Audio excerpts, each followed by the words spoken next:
Du lytter til DR's langbølgesender på 243 kHz. И нужен ли тут какой-то малахит?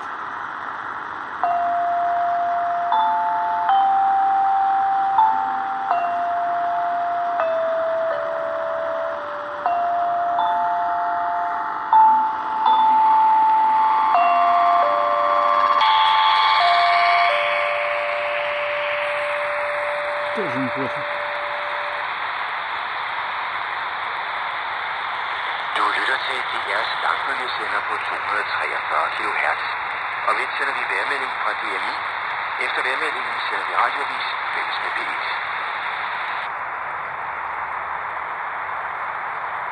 Fem, 44 og 50.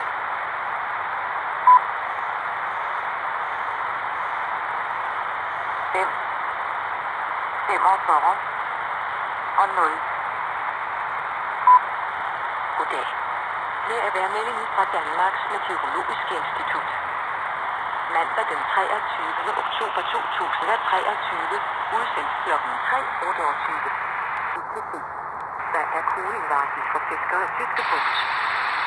DMI stopper med udsendelse af farvandsudsigter samt kuling og stormvarsler på Kalundborg Langbølge den 1. november 2023. Udsigter og varsling kan ses på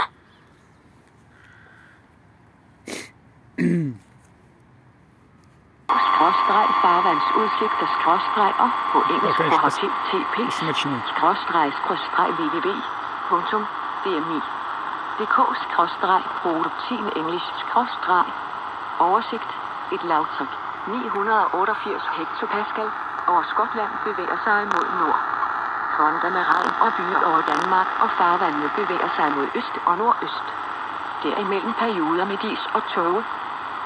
Udsigt, der gælder til tirsdag morgen, udsendt kl. 5:05.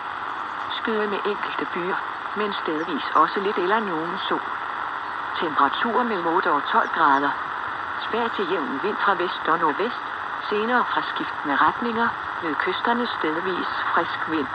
I aften og i nat halvskyet til skyet med enkelte byer, og der er risiko for stedvis dis og tåge. Temperaturer mellem 4 og 10 grader, og efterhånden let til frisk vind omkring øst, ved kysterne stedvis hård vind. Tirsdag, skyet og først enkelte byer, men mere udbredt regn breder sig i dagens løb op over landet fra syd.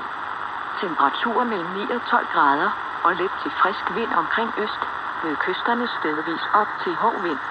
Om aftenen og natten fortsat skyet med udbredt regn.